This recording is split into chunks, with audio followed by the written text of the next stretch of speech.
soon. But first, the birth of Jesus. This is the time of year when we hear a lot about Jesus. Jesus also features prominently in the Muslim tradition. The Qur'an mentions him repeatedly. How do Muslims understand the birth of Jesus? Was it a miracle? Was his mother Mary a virgin? With me in studio, Dr. Shabir Ali, president of the Islamic Information Center. Brother Shabir, welcome to Let the Qur'an Speak. Pleasure to be on. Now, describe the birth of Jesus to us. Was it a miracle? In the Quran, it's mentioned in two main passages. One is in the third surah of the Quran, from verses 42 onwards. And the other is in chapter 19, called the chapter of Mary, because it so prominently features the story of the miraculous birth of Jesus.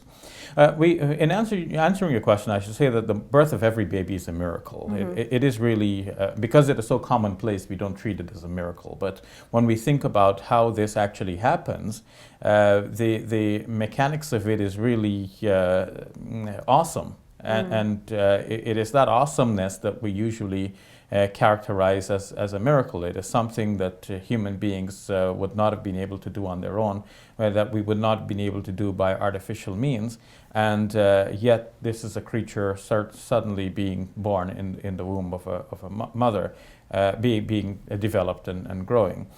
Is there something special about Jesus' birth, though? In the case of Jesus' birth, as both the Gospel of Luke and the Quran depicts it, people were amazed at Mary because she was not known to have a husband, and so they were asking about this child. In the Quran, it is said that Mary pointed to the child, and then the child miraculously spoke. To back up a little bit, even when Mary received the news that she will have a child, she herself was surprised. And in both the Gospel of Luke and now also in the Quran, she asks, "How can I have a child when no mortal has touched me?" And then she's told, this is easy for God. When God depicts or decides a matter, he only says to it be, and it becomes. So do we consider Mary to be a virgin, or is that contested? In the Islamic tradition, at least in the classical tradition, it was widely held without contest that Mary was indeed a virgin, and she's commonly referred to in the Islamic tradition as Al-Azra, the virgin.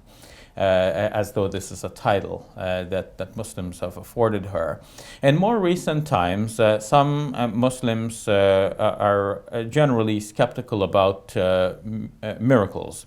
And not only Muslims, but following the Enlightenment period, especially after Newtonian physics became popular, people thought that things happen according to certain natural laws, and that these natural laws are somehow unbreakable, and that miracles, in the classical sense, do not happen. With that general view of miracles, many Christians and also some Muslims have looked for alternative natural explanations for the stories in the Gospel and now in the Quran. And in the case of the Quran, in the late 19th century, early 20th century, some thinkers, especially in India, began to posit some alternative scenarios. Like, for example, some might suggest that perhaps Zechariah was married to Mary, or they may posit that John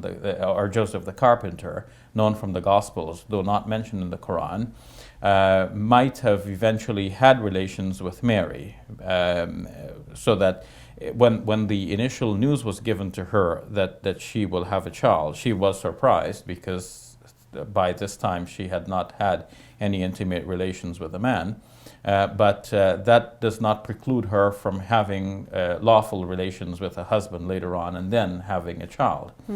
But having said that, we go back to the Quranic text itself, and we see that the Quranic text can allow for a certain degree of interpretation, though it was widely and almost uniformly attested in the classical tradition that Mary was a virgin at the time of having delivered Jesus. The text of the Quran itself does not quite affirm that, although a simple reading of it would give the impression that the Quran is in line with the story as it is depicted also in the Gospel of Luke, where it is more clearly, and also in the Gospel of Matthew, where it is more clearly depicted as a virginal conception and birth.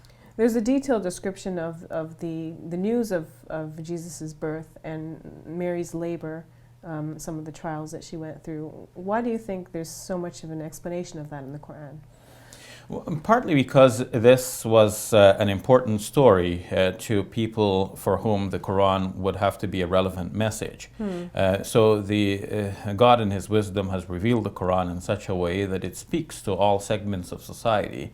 It addresses them, it takes into consideration their belief systems, and it calls them towards the belief in monotheism. The Quran's call to monotheism is in some way in contrast to the ideas which were held at the time, including, let's say, the idea of the Trinity, which includes the deification of Jesus. So if the Quran just simply called for its own monotheism without taking into consideration what people already think about Jesus, then the Quran's message might not have been as effective as it has proven to be. So what the Quran does here is that it lays out the whole story and shows, yeah, we know all about that. This is how the story is normally told. This is what people know about Jesus. But what do we conclude from that? And this, I believe, is the essential point. If we take for granted that Jesus was conceived by a virgin, some people take that as proof that Jesus must be God. But from the Quranic perspective, that is only a proof that God is able to create in a wide variety of ways. So God created Adam without parents, or created most people with parents, both parents, and Jesus with only one parent. And following the biblical tradition, one would say that Eve was created without parents as well, but created from a man, according to the Bible. So when we take all of this into consideration, we see that from the Quranic perspective, God is able to do all things. He creates in a wide variety of ways, and in the end, God is still the creator of all, and Jesus is one of His prophets, His messengers, and Jesus is depicted in the Quran as the Messiah, a lofty title that is cherished by both Muslims and Christians. So God created Jesus to be a prophet and Messiah then? This is how the Quran would depict Jesus and how Muslims view Him. All right, we'll leave it at that. Thank you, Brother Shabir. You're welcome. We'll take a break. When we return, we look at bullying.